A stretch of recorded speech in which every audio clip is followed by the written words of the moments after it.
Welcome back to another episode of The Weigh-In. Joining me as always, Blake Johnson, the Mighty Seagulls we were just talking about off air, mate. Your highlight of the weekend despite falling in against the West Tigers. I wouldn't say falling in. Oh, they had they no fell possession.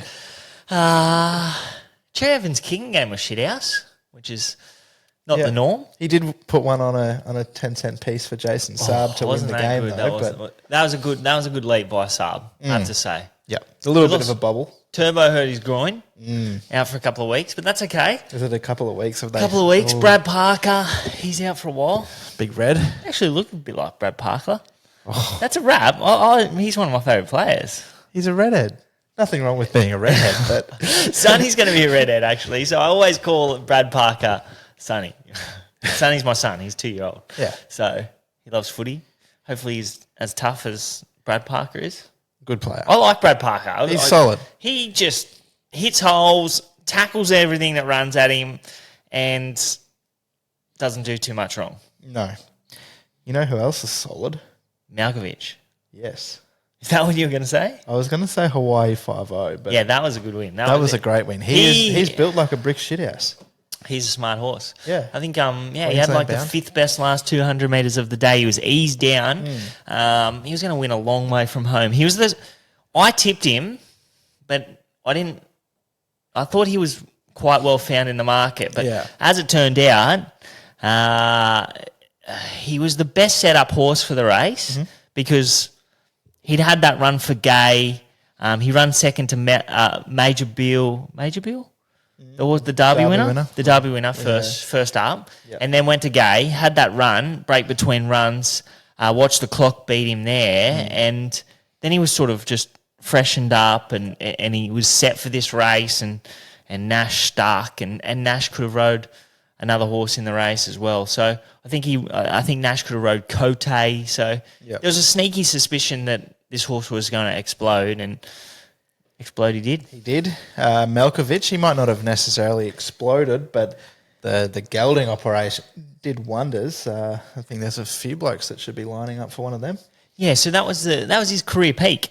Yeah, that was his career peak effort of a gelding operation. So he usually does go pretty well fresh, but I think that was actually his first up win. So okay. Yep. So I think he's back a good horse. I don't think he's ever lost a barrier trial, has he? No. He's got a perfect record there. But no, like 15 or 16 from 16. But yeah, I agree. Like he went straight to the front. The market loved him.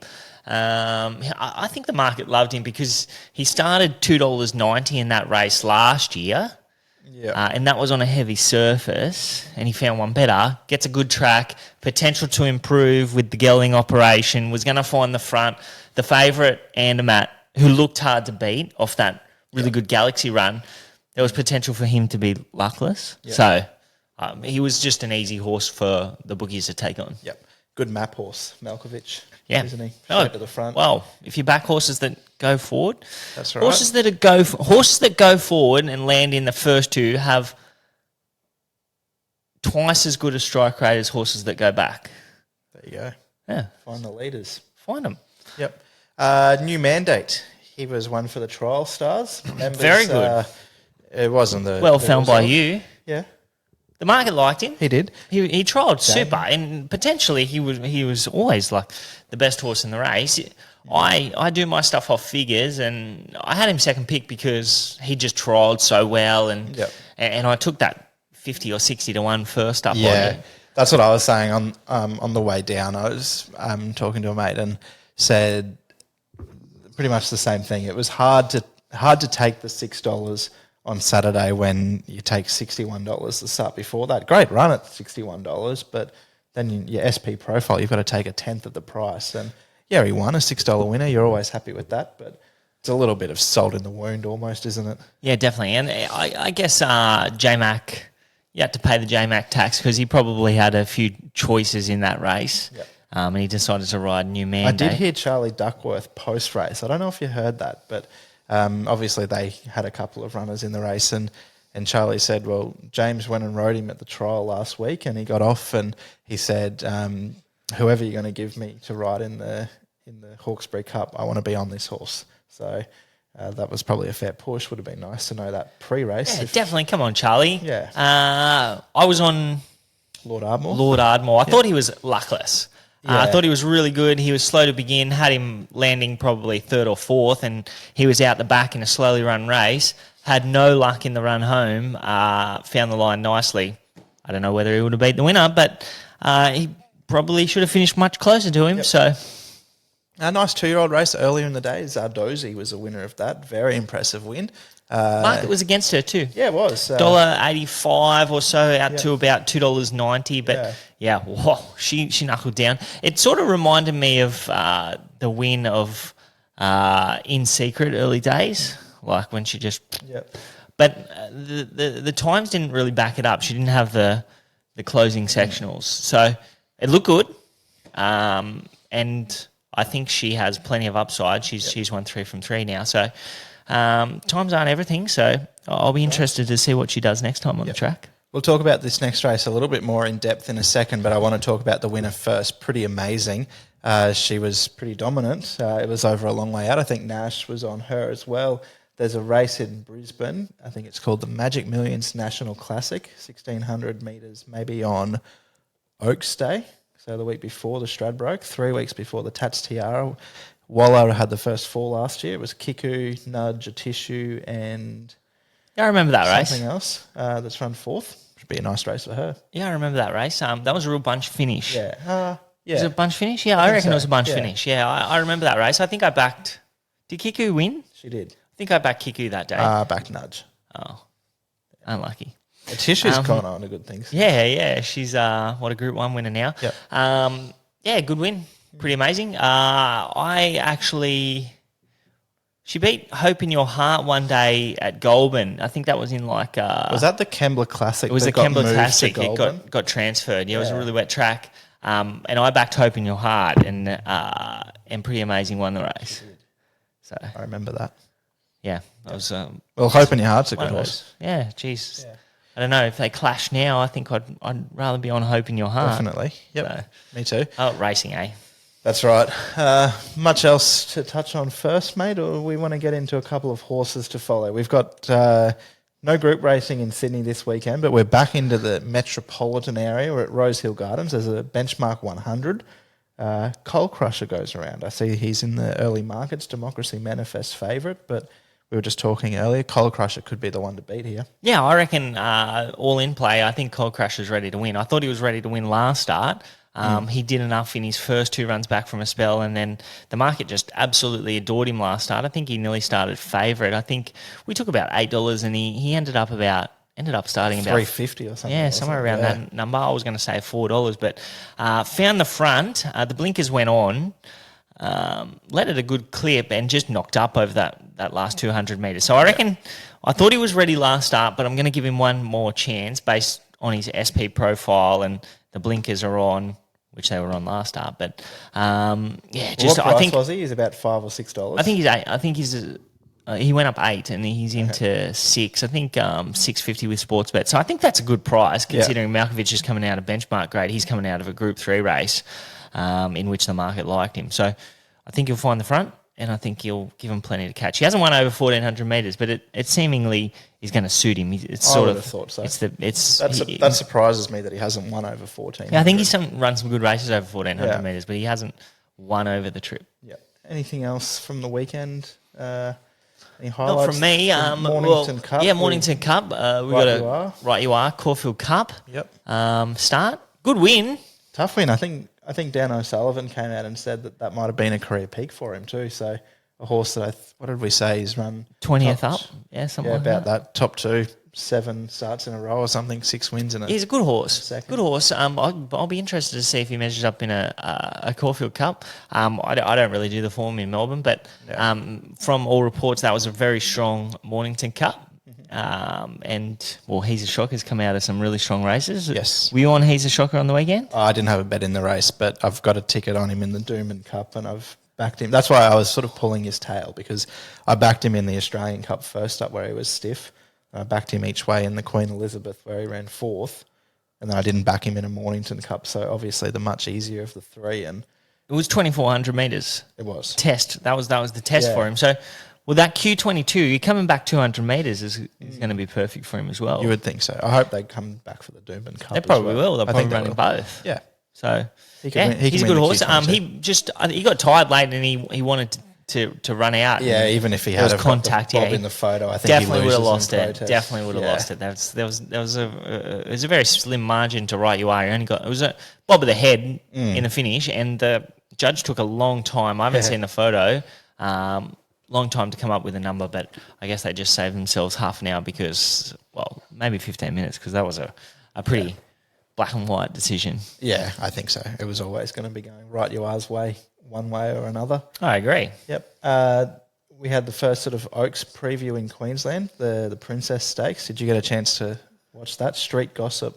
I did, good win for I Mark did. Newnham. You tipped the winner? Yep, best bet. Yeah, good stuff. It seemed like there was big margins in the... It was. I went field? through it this morning, so they went out really fast, and it was sort of there wasn't making much of an impression late. I thought maybe 2 horses to follow towards an Oaks Tyressa for Kelly Schweeder and Street Glory, its name was. So Street Gossip won the race, and Street Glory, she's a filly from Rockhampton actually. Rocky, of course. You've No, but she trialled last Friday.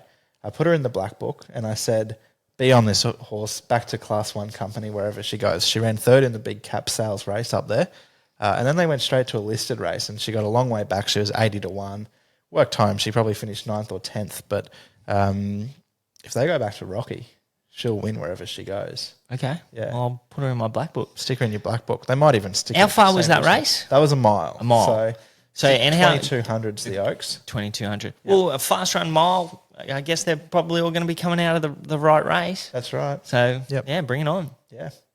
Couple of horses to follow, mate, from Hawkesbury. I'll let you go over to the big screen and we'll see how we go here. But the first horse that you do want to follow comes out of race 4.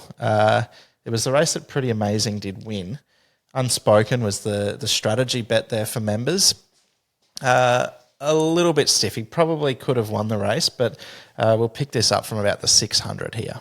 Yeah, so as you said, the horse we want to follow is Unspoken. He was really well supported. $6 into about $4.40. He was 1,550 up to 1,800 metres second up, and you're just going to see him here just get chopped out, and he had absolutely no luck. So he was 31 days between runs here, up to 1,800 metres, and you'll see him get to the outside now, and he actually has the best last 200 metres of the race. So he's done a terrific job after getting absolutely nearly brought down. You can see him just finding the line there. Forgive that effort, and he'll go on and win a race very soon. The other horse that we want to follow out of the Hawkesbury Gold Cup, that's Dynasties. I didn't get a chance to see her on the day, but just watching the replay before, we'll pick it up from about the same point. Another one who had no luck. Yeah, Dynasties, you can see she's just off the bid here. She was third up here. She was 28 days between runs, getting to a mile, and she just has absolutely no luck. The market liked her. She was about $26 into about 15. You can see she's absolutely bolting in behind horses. She nearly runs last, but it's one of the best lasts you'll ever see because you can completely forgive the beaten margin. I'd say she'd go to Queensland now. It's a couple of horses to stick into your black book there, punters. Unspoken out of race 4 and Dynasties out of the feature race 9. How have we been going? I don't know if we've had many black bookers on this show sort of get to the races recently. No, I think we've got... We might have one in... Oh, I don't know. No, we really haven't had any. No, We've I'm had, a bit the same with the trial horses. Like this will be week 3 now. New mandate's the only one that's got to the races, so I'm happy if it ends now. Well, it's 100%, but there's hardly any even nominated this weekend. So, well, I think we're coming. A lot of horses are coming to the end of their campaign unless they're going on to Brisbane. Yeah. Brutality might have been one that's got to the races for me, but he's just a horse that I don't know. He's in this weekend, I see. He is in this weekend, but he stays at 1,400 metres. I'm just not sure of the exact plan with him. He seemingly just can't keep up, finishes off really nicely. Doesn't matter if he draws a a low draw or a wide draw, he still gets back to last and he finds the line. But I've sort of just gone, no, not anymore for me. Yeah. I don't know. Maybe if he gets up to a mile, blinkers on, heavy track, something along those lines. Well, that's what I was going to say. He's the sort of horse that it almost just like you be with him for a lot of starts in a row. You'll drop off him and he'll come out and he'll win an Epsom at 40-1 or something like that and just blouse them down the middle of the track. Yeah, well, I think he won a Villiers. He did. He's a good horse. I think he started about 20-1 in last year's Doncaster. Yeah. So Joe Pride has been sticking around that. Well, last prep he got him out to a mile. I think they ran him in the Gong. Yeah. He might have started close enough to favourite in a Gong. But this prep he's sort of gone 1,200, 1,400, something along those lines. So maybe, I don't know, maybe next time he'll go. He might go straight to 1,800 metres. He might have something in mind for him in Queensland, but I don't know. But I don't think he could win this weekend. So dropping off for now. Yep, fair enough. A few nice races in Brisbane this weekend. The Victory Stakes, Queensland Guineas. Have you had a chance to look at any of those early markets? We've got Kovalika, the Derby favourite for the Queensland Guineas, and Private Eye favourite for the Victory Stakes. I haven't had a look, but I do like Private Eye as a horse. Yeah. I was probably on a dry track. I was going to tip him in that all-aged because I tipped him in the TJ. They ended up scratching him in the all-aged? They did. Yeah. They scratched him the morning of, which is the right decision because the track just played very wet and he's not suited to wet surfaces and, well, in that grade anyway because early days they thought he was a wet tracker because I beat up on some inferior horses on wet surfaces, but he was just too good for them back then. And there was a complete excuse in that TJ, and the market liked him there. Yep. He was really wet, obviously, and he's a better horse on top of the ground.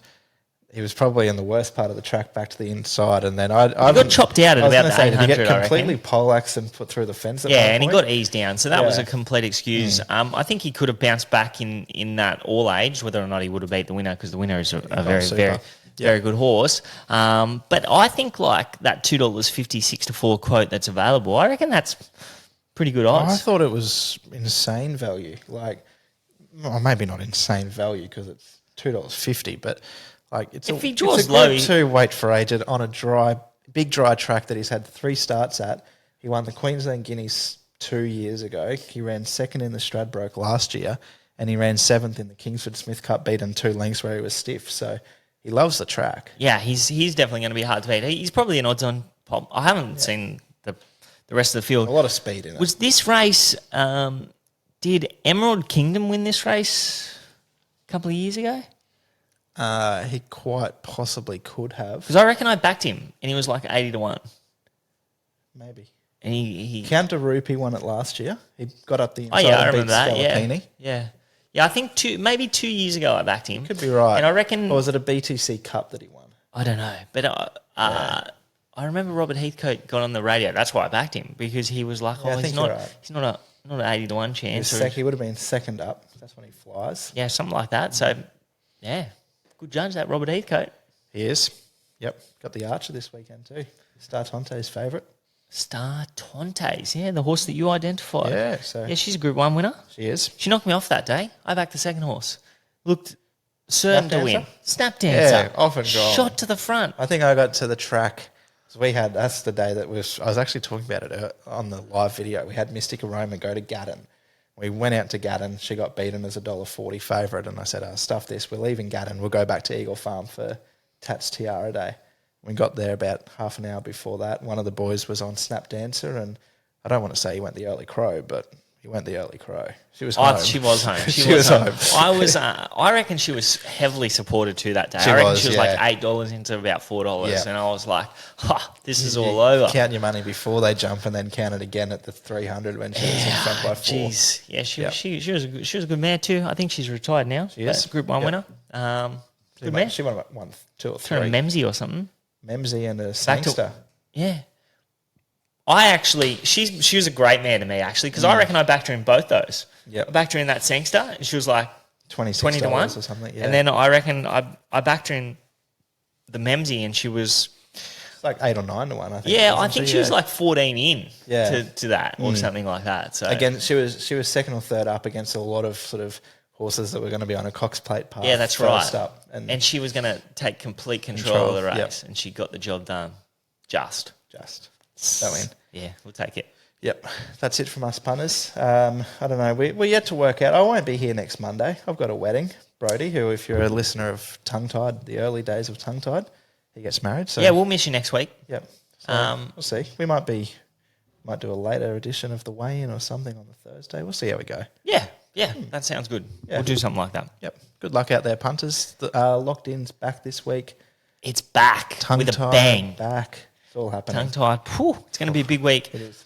Tune in. Make sure you subscribe. And if you haven't yet, we've got a 7-day free trial for members only. So jump on board. What do you got to lose? That's right. Plenty of winners, plenty of fun. It's a good place to be. It is. Yep. Thanks, punters. Thanks, punters. Have a great week.